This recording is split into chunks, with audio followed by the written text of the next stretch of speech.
जंगल में एक डिंकी नाम का लोमड़ रहता था, जो इधर उधर घूमता रहता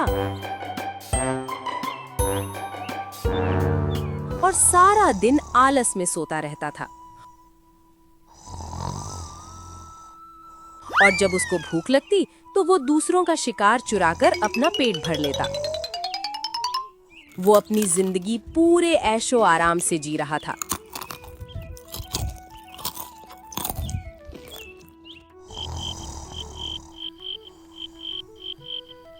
एक दिन वो सोकर उठा तो उसने अपने सामने एक सुंदर सी लोमड़ी को देखा।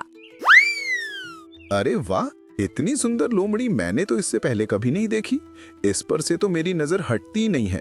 ऐसा लगता है मानो जैसे आसमान से कोई परी उतर आई हो। अरे ओ लोमड़, मुझको इतनी देर से क्यों घूरे जा रहा है? पहले कभी कोई लोमड़ी नहीं देखी क्या? अरे वाह, तुम तो मुझसे बात कर रही हो। मुझे तो लगा था इतनी प्यारी लोमड़ी किसी को क्या भाव देगी, लेकिन तुमने मुझसे बात की, मुझे बहुत अच्छा लगा। सच में तुम्हारी आवाज सुनकर मुझको बहुत सुकून मिल रहा है। बस बस, मुझ पर ज्यादा लाइन मारने की कोशिश मत कर। मैं इतनी आसानी से तुम पर पटने वाली नहीं हूँ। अब तुम मुझको आसानी से अपनाओ या फिर मुश्किल से अपनाओ, अब तो मैं तुम्हारा होकर ही रहूंगा और तुमको अपना बनाकर ही रहूंगा। क्या तुम मेरे साथ शादी करोगी? अरे वाह लोमड़, तुमको शादी करने की बहुत जल्दी पड़ रही है। पहले तुम अपना परिचय तो दे दो और मुझसे मेरा परिचय ले लो, तभी तो शादी करेंगे। मैंने तो तुम्हारा अभी ठीक से नाम भी नहीं जाना है। वैसे क्या नाम है तुम्हारा?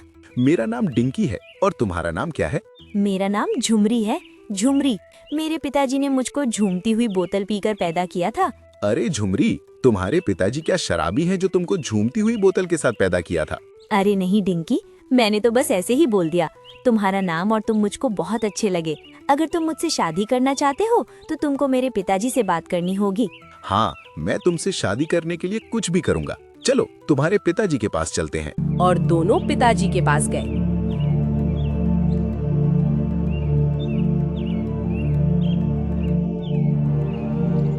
झुमरी का पिता डिंकी को देखते ही गुस्से में आ गया। अरे ये तो कालूचंद है। झुमरी क्या कालूचंद की बेटी है? ये तो भाई कालूचंद है जिसका मैं शिकार चुराकर भाग गया था। अगर इसने मुझको पहचान लिया तो मेरे लिए तो मुसीबत खड़ी हो जाएगी और मैं झुमरी की नजरों में भी चोर बन जाऊंगा। खैर, अब तो ये बुढ़ा हो गया, इसको क्या याद होगा। पिताजी को मेरा नमस्कार। झुमरी बेटा, ये वही है जिससे तुम शादी करना चाहती हो? हाँ पिताजी, ये वही हैं जिनको मैं अपना जीवन साथी बनाना चाहती हूँ और मैं इनका घर संवारना चाहती हूँ। घर तो तुम जब संभालोगी ना, जब इस आलसी चोर के पास घर होगा। ये तो खुद बेघर है, तुझको भला घर कहाँ से दे पाएगा? नहीं ससुर जी, मेरे पास मेरा खुद का घर है। चल मान लिया तेरे पास तेरे खुद का घर है, लेकिन उसमें खाना पीना तो मिलेगा नहीं, क्योंकि तू तो चोरी करके खाता है और तू सारा दिन सोता रहता है। काम तो तुझसे होता नहीं है और तू पूरा दिन आलस में ही पड़ा रहता है। और जब तुझको भूख लगती है तो तू किसी दूसरे का शिकार चुराकर अपना पेट भर लेता है। यही है ना तेरे पूरे दिन की दिनचर्या।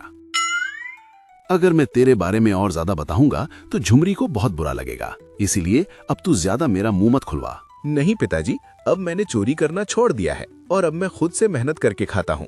अरे लोमड़, तुम मुझको पिताजी मत बुला। अभी तेरी झुमरी के साथ शादी नहीं हुई है और जब तक मैं जीवित हूं, मैं तेरी शादी झुमरी के साथ हरगिज होने भी नहीं दूंगा। पिताजी, मैंने अपने आप को अब बदल लिया है। अब मैं सुधर गया हूँ। अगर आपने मेरी झुमरी के साथ शादी नहीं की तो मैं अपनी जान दे दूंगा। हाँ पिताजी, डिंकी बिल्कुल ठीक बोल रहा है। डिंकी अब सुधर चुका है, अब वो पहले जैसा आलसी नहीं रहा। ठीक है, तो मैं तुमको सुधरने का एक मौका देता हूँ, लेकिन तुमको मेरी बेटी से शादी करने से पहले उसके लिए 1 साल तक खाने का प्रबंध करना होगा। अगर तुम इतना खाना इकट्ठा कर पाओ तभी मैं तुमसे अपनी बेटी की शादी कर पाऊंगा। क्या तुमको मेरी ये शर्त मंजूर है? हाँ कालूचंद, मुझको तुम्हारी ये शर्त मंजूर है। अब मैं तुम्हारे पास जब ही आऊंगा जब तक मैं 1 साल के राशन का प्रबंध ना कर लूं। और वो लोमड़ गुस्से में वहां से चला जाता है।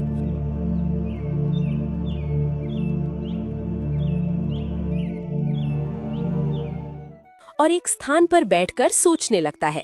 अरे यार, मैं उस कालूचंद से साल भर का राशन इकट्ठा करने का वचन तो दे दिया, लेकिन मुझसे तो ये होगा नहीं। अब मुझको कुछ ना कुछ जुगाड़ लगाना होगा। तभी उसने बिजली को आते हुए देखा। अरे वाह, अब तो मुझको राशन इकट्ठा करने की आवश्यकता ही नहीं है। मैं अपनी बुद्धि का प्रयोग करके इस बिजली से साल भर का राशन इकट्ठा करवाऊंगा। और वो चालाक लोमड़ बिजली के पास गया।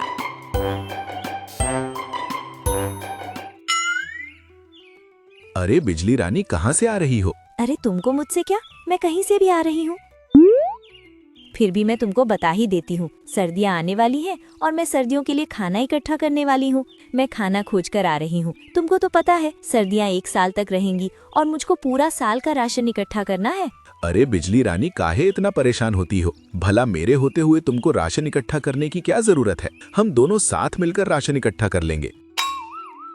हम दोनों साथ मिलकर राशन इकट्ठा कर लेंगे? क्या मतलब है तुम्हारा? मतलब साफ है बिजली रानी, अब तुम इतनी सर्दियों में भला अकेली कैसे रह पाओगी? तुम मेरे साथ शादी कर लो और हम दोनों हमेशा साथ रहेंगे और साथ ही खाना भी इकट्ठा करेंगे। क्या तुम मुझसे शादी करोगी? लोमड़ की बात सुनकर बिजली सोच में पड़ गई। हाँ, मुझको भी अकेला रहना पसंद नहीं है। मैं तुमसे शादी करने के लिए तैयार हूँ, लेकिन तुम मुझको कभी धोखा मत देना। अरे कैसी बातें करती हो बिजली, भला मैं अपनी पत्नी को कैसे धोखा दे सकता हूँ? तुमको मुझ पर भरोसा नहीं है तो तुम एक काम करना, तुम सर्दियों का खाना मेरे ही घर में इकट्ठा करना, फिर तुमको मुझ पर पूरा भरोसा हो जाएगा।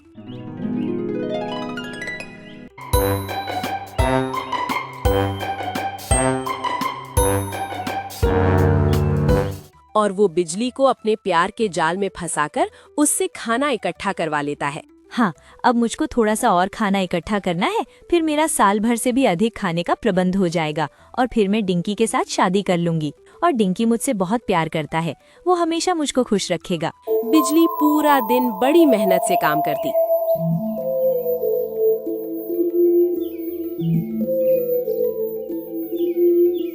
और वो लोमड़ पेड़ की छांव में आराम करता। अरे वाह, जिंदगी हो तो मेरे जैसी। मैं अपने दिमाग का प्रयोग करके बैठे बैठे ही खा लेता हूँ। अब बिजली ने भी साल भर का खाना इकट्ठा कर लिया होगा। अब मुझको झुमरी के पिता के पास जाना चाहिए और मैं झुमरी से शादी करके बिजली की तरफ देखूंगा भी नहीं।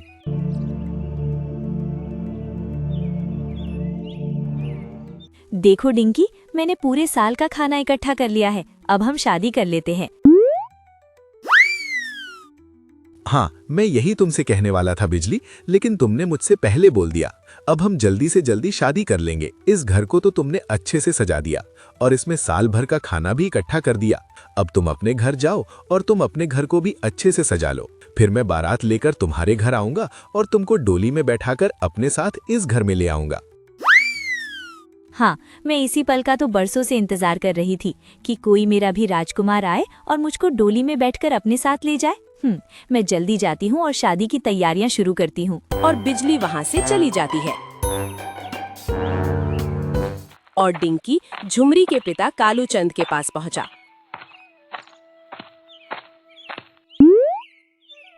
अरे कालू चंद पिताजी, मैंने साल भर का पूरा राशन इकट्ठा कर लिया है। अब आप झुमरी से मेरी शादी करवा दो। सच में डिंकी, तुमने साल भर का खाना इकट्ठा कर लिया, वो भी इतनी जल्दी? सच में तुम्हारी इस मेहनत से मैं बहुत खुश हूँ। अब मुझको पूरा यकीन हो गया है कि तुम मेरा ख्याल अच्छे से रखोगे।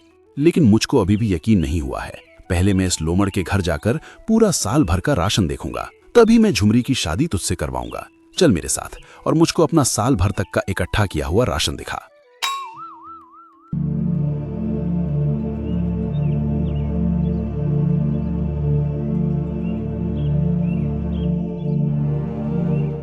और लोमड़ कालू चंद को अपने साथ घर ले आता है। बाप रे, तुमने तो साल भर से भी ज्यादा का राशन इकट्ठा कर दिया। तुम तो बड़े ही मेहनती निकले। डिंकी, अब मैं झुमरी की शादी तुमसे जरूर करवाऊंगा। और वो झुमरी से शादी करके झुमरी को अपने घर ले आता है। झुमरी, आज मैंने तुमको पा लिया और मैं तुमको पाकर बहुत खुश हूँ। तुम नहीं समझ सकती, आज मेरी खुशी का कोई ठिकाना नहीं है। हाँ, सच में डिंकी, आज तुमने भी ये साबित कर दिया कि प्यार में असंभव से भी असंभव काम किए जा सकते हैं। देखा, तुमने मेरे प्यार की खातिर अपने आलस को दूर कर दिया और तुमने साल भर से भी अधिक राशन इकट्ठा कर दिया। मुझको भी इतना मेहनती पति मिला है जिसे पाकर मैं भी बहुत खुश हूँ। और उधर बिजली डिंकी का इंतजार कर रही होती है। पता नहीं ये डिंकी भी कहाँ रह गया। अब तक तो उसको बारात लेकर मेरे दरवाजे पर आ जाना चाहिए था। कई दिन बीत गए पर वो अभी आया नहीं। मुझको डिंकी के घर पर जाना चाहिए। शायद वो किसी मुसीबत में हो या उसकी तबीयत खराब हो गई हो। मुझको चलकर देखना चाहिए। मैं उसको ऐसे अकेला कैसे छोड़ सकती हूँ? आखिर मैं उसकी होने वाली पत्नी हूँ। और बिजली उसके घर चली जाती है। देखो झुमरी, मैंने तुम्हारे लिए कितना सारा राशन इकट्ठा किया है, लेकिन तुमने अभी तक मेरी मेहनत की कमाई को चखा तक नहीं है। क्या तुमको मैं और मेरा राशन पसंद नहीं आया? ऐसी बात नहीं है डिंकी, अगर तुम मुझको पसंद नहीं आते तो मैं तुमसे शादी क्यों करती? तुम मुझको बहुत पसंद हो और तुम्हारा खाना भी। लाओ, तुम मुझको अपने हाथ से खिला दो। हाँ जरूर, क्यों नहीं। मैं तुमको अभी अपने हाथ से ताज़ा फल खिलाता हूँ।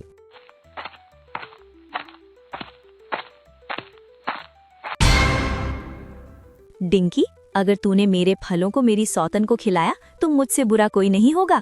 तूने राशन इकट्ठा करवाया मुझसे और शादी का वादा किया मुझसे और बारात लाने का वादा किया मुझसे और शादी कर ली तुमने कालूचंद की बेटी से। अरे बिजली बहन, ये तुम क्या कह रही हो? क्या ये राशन तुमने इकट्ठा किया है? डिंकी ने तो कहा था कि ये राशन उसने इकट्ठा किया है। नहीं, ये पूरा राशन मैंने ही इकट्ठा किया है। इसने मुझसे शादी करने का वादा किया था और कहा था कि मैं बारात लेकर तुम्हारे घर आऊंगा, लेकिन ये बारात कहीं और ही लेकर चला गया। तुम इतने धोखेबाज निकलोगे लोमड़, मैंने कभी सोचा नहीं था। अब मैं तुम्हारे साथ एक पल भी नहीं रहूंगी। वो दोनों दुखी मन से उस धोखेबाज लोमड़ को छोड़कर वहां से आ जाती हैं।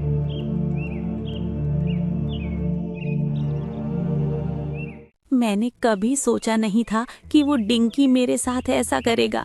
उसने मुझसे साल भर का राशन इकट्ठा करवा लिया और मेरे साथ इतना बड़ा विश्वासघात कर दिया। मैं उस गद्दार को इसका सबक जरूर सिखाऊंगी। बिजली बहन, उसने ये सब मुझको अपना बनाने के लिए किया था। उसके सामने मेरे पिताजी ने शर्त रखी थी कि वो 1 साल का राशन इकट्ठा करेगा, तभी मैं झुमरी की शादी उससे करवाऊंगा। मुझे लगा था कि वो ये सब अपनी मेहनत से करके दिखाएगा, लेकिन अब भी वो वैसा ही है जैसा पहले था। उसने अपना आलस बिल्कुल भी नहीं छोड़ा है। मैं उसके प्यार में बिल्कुल टूट चुकी हूँ। अब मेरा जीने का कोई भी इरादा नहीं है और मुझे अपने आप पर बहुत ज्यादा घिन आ रही है कि मैं उस आलसी की बातों में आकर अपने मन में उसके सपने सजाए थे। अब मैं जीना नहीं चाहती झुमरी बहन, मेरा मर जाना ही ठीक रहेगा। तुम ऐसी बातें मत करो बिजली बहन। एक काम करो, तुम मेरे साथ चलो।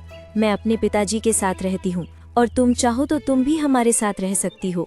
इससे तुम्हारा अकेलापन भी दूर हो जाएगा और मेरे पिताजी को दूसरी बेटी भी मिल जाएगी। चलो मेरे साथ।